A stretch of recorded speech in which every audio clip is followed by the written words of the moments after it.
guys, it's TEW2013 Maxwell, and welcome to another edition of WWE It's a New Day on TEW2013.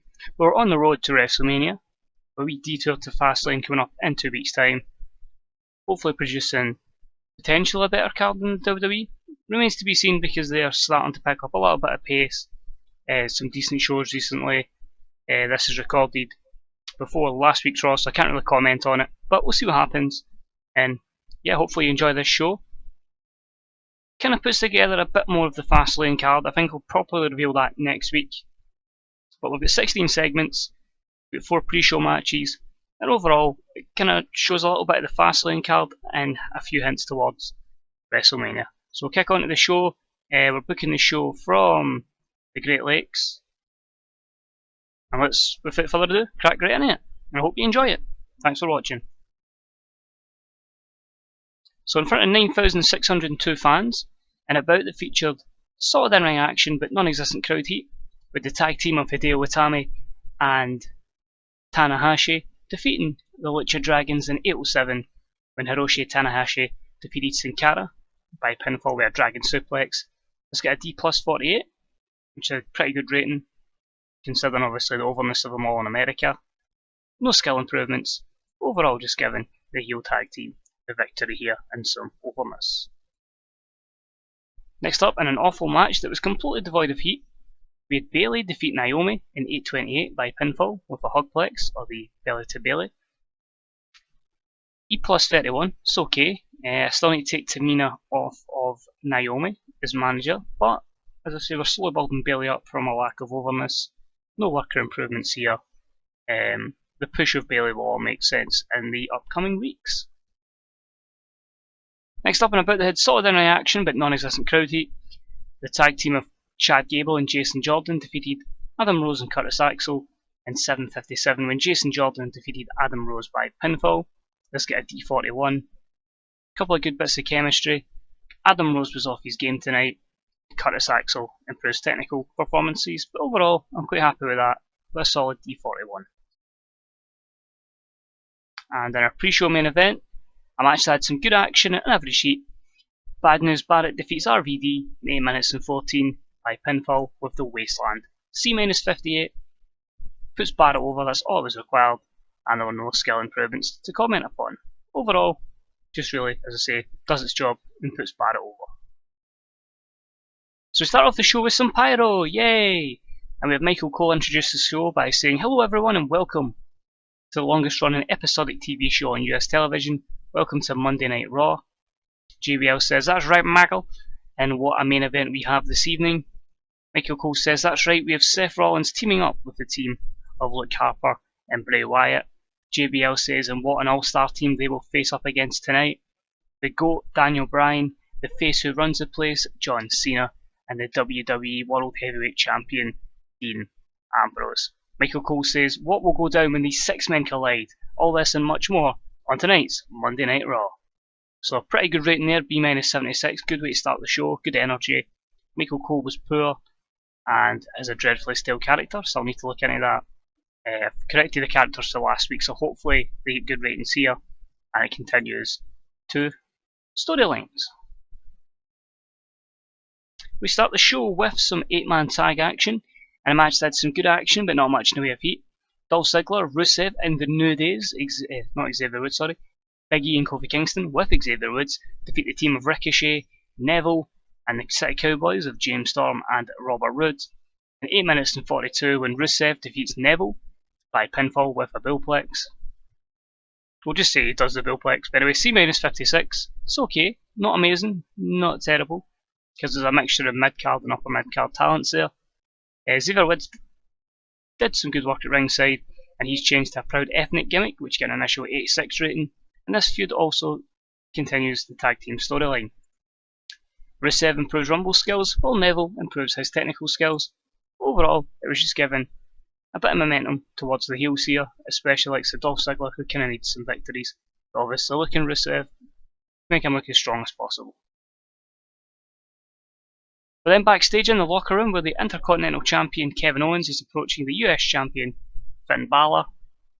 Kevin Owens says, "Finn, now I know me and you haven't saw eye to eye before, but I think tonight we should put that all aside to make sure we see off these complete imbeciles, Alberto Del Rio and Cesaro. Balor says, no, Kev, you're right. We don't see eye to eye. And to be perfectly honest, I know I'm better anyway.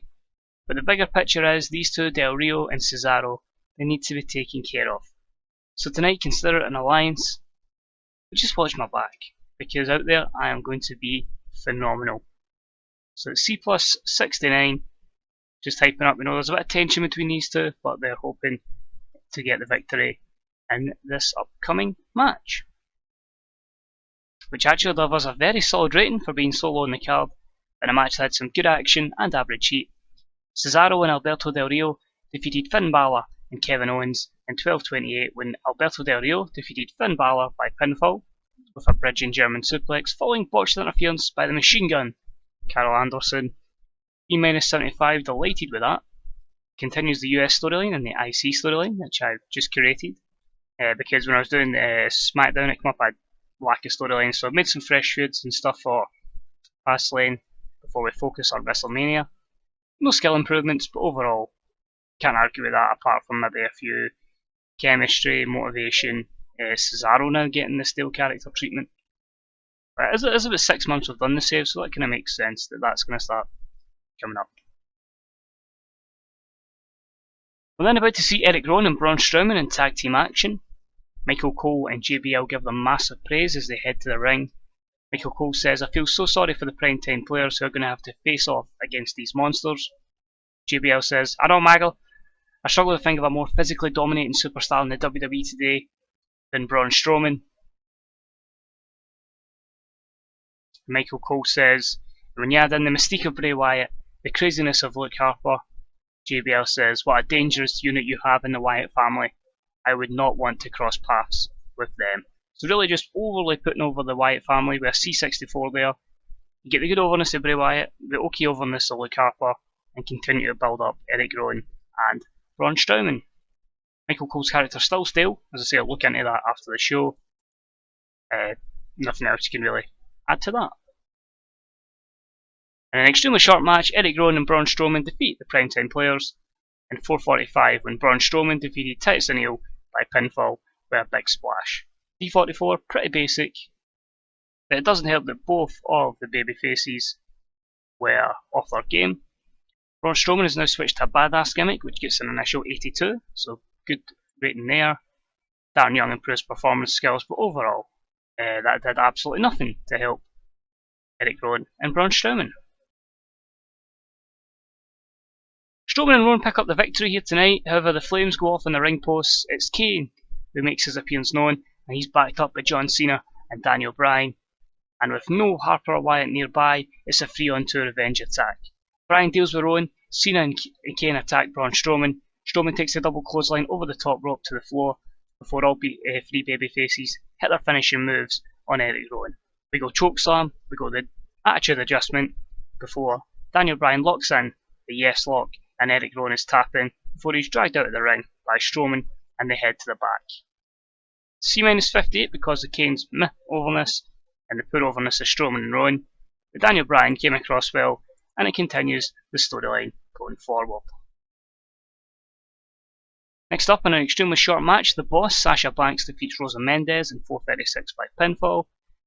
D-40, Sasha Banks has switched to a bossy gimmick, which get an initial 96 rating, so that's pretty good there. And of course, hinting again about the potential face turn for Sasha Banks, which I say will come down the line when you least expect it. It's an impressive victory by the Boss, Sasha Banks, who then grabs a microphone as she's going to cut a promo. Another statement made by the Boss, Sasha Banks. Charlotte, I hope you were watching. What has happened here will happen to you. Remember who dethroned you for the NXT Women's Championship? That's right, me. And who's going to dethrone you for the WWE Divas Championship? The Boss, Sasha Banks. So D42, Sasha Banks making it known that she is going to become Divas Champion at Fastlane. Next up, we've got a small vignette which simply says, sometimes in our time of need, we all need a vigilante to save us. A solid B80 for this segment. Simply ask you guys, who do you think it is? Let me know in the comment section down below. Next up and about the featured great action and a good crowd. Randy Orton defeats Chris Jericho in 9:30 with an RKO. Disappointing this got a C63. Randy's improving his technical skills, however. Most of the negatives there for Chris Jericho. And it's a poor crowd. It is what it is. Randy Orton picks up the victory over Chris Jericho before basically he's cut off by the music of the Beast incarnate, Brock Lesnar, who arrives on the scene with his agent, Paul Heyman. Randy. An impressive victory, it has to be said. It's just a shame that wasn't the case last week on Raw in the #1 contenders match for the WWE World Heavyweight Championship. Unfortunately for you, the Authority decided that Randy Orton in the main event at WrestleMania was not best for business. Business, even. So Triple H and Stephanie came to yours truly to ensure that that didn't happen. And of course, when business needs to be conducted, one man, one beast, Brock Lesnar, can conclude it. Enjoy getting to WrestleMania, Randy. Your dream is over. So a B-75, Lesnar in, Heyman basically laughing at Orton. Bork Smash storyline has advanced, and again, I'm still into that heel turn for Heyman, but in reality, he's a heel. I don't think it's not really changing anything, but if it means a bit over in this game, we'll maybe eventually actually turn him heel properly. Next up and about the featured great action and a good crowd, Roman Reigns defeats Sheamus in 13:57 by pinfall. Somehow a very disappointing C65. I think it's two guys that mesh well in real life. Unfortunately, this suffered from a lack of psychology, which is happening in a lot of Roman's matches. But both men improve performance skills.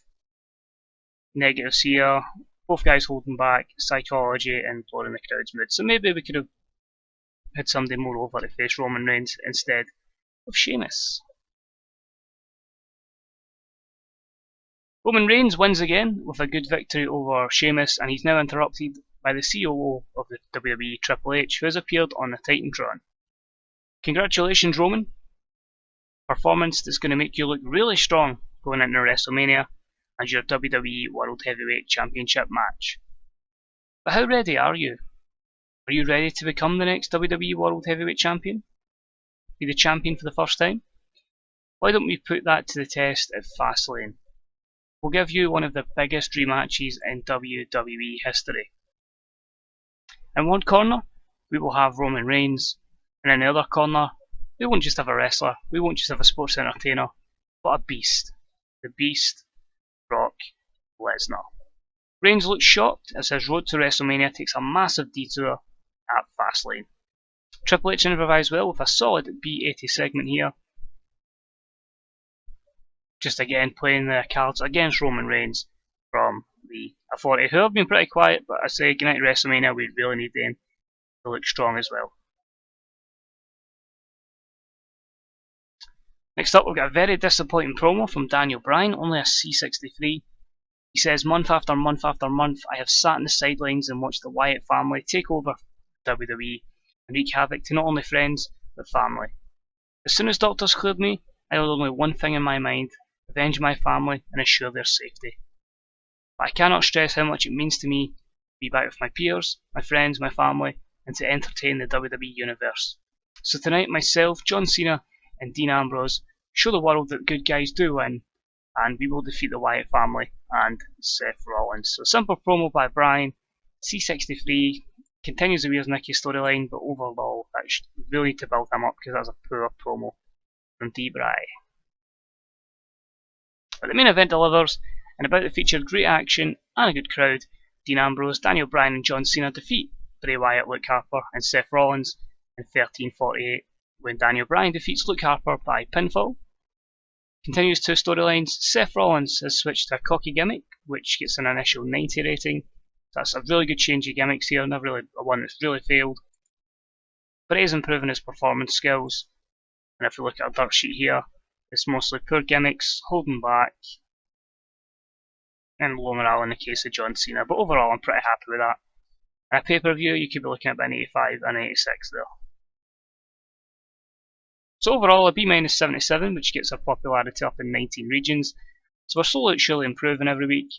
You got to feel though if that Daniel Bryan promo is a little bit further back in the card, and maybe even if that tag team match between Del Rio and Cesaro against Balor and Owens up as co-main event instead of Reigns and Sheamus, you could have a perfect show. But it's a very unpredictable mod. You don't know what's going to fail and what's going to succeed. But that's life, and you just need to see what happens. So what will you quick look here? Another overlay concerns us. Adam Rose is going to be having his contract terminated. That's cool. And just Tanahashi needing time to recover, and our rating is now down to a 4.42. So nothing really to touch on. As I said, just thank you for watching another episode. If you enjoyed it, hit that thumbs up. I say we're slowly going to Fastlane. Next week's Go Home show gives us a good idea of the card, and then hopefully we'll deliver a good Fastlane with a lot of WrestleMania repercussions. A couple of new signings coming in again, which will probably make up the WrestleMania card. They'll debut over the next couple of weeks as well, or potentially return. And of course, if you think you have an idea who that mystery superstar was in that vignette, then please let me know in the comments section below. As always, guys, thank you for watching. Keep playing TEW2013, and I will see you all next week for another episode. Bye bye.